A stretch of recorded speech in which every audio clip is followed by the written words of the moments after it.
रायगडमध्ये सुनील तटकरे यांनी आघाडी घेतलेली आहे। कोकणातले निकाल काहीसे पहिले कल हे उशिराने येताना दिसतात। नारायण राणे यांची रत्नागिरी सिंधुदुर्गमध्ये आघाडी, तर रायगडमध्ये सुनील तटकरे यांची आघाडी आहे।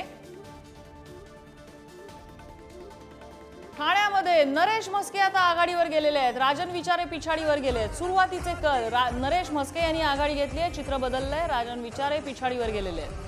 या आघाडी या सगळ्या कलांमध्ये आपल्याला कल्पना आहे ज्या भागातल्या सगळ्या पेट्यांचं मतमोजणी या यंत्रांची मोजणी सुरू होते त्या भागांचं स्वतःचं वैशिष्ट्य आहे। त्यामुळे आता तू स्वतः ठाण्याची आहे त्यामुळे तुला माहित असेल ज्या भागामध्ये भाजपचं प्राबल्य तिथे ईव्हीएम सुरू झाली मोजणी की तुम्हाला ती आघाडी बघायला मिळेल। मावळमध्ये श्रीरंग बारणे आघाडीवर आहेत।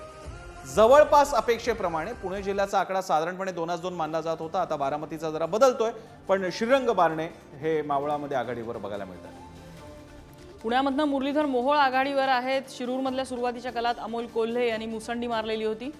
जर का सुनेत्रा पवारांचं मानून गेलो तर सध्या पुणे जिल्ह्यामध्ये 3-1 असं आहे चित्र। पुणे, मावळ आणि बारामती 3 महायुती आणि 1 म्हणजे शिरूर अमोल कोल्हे महाविकास आघाडी।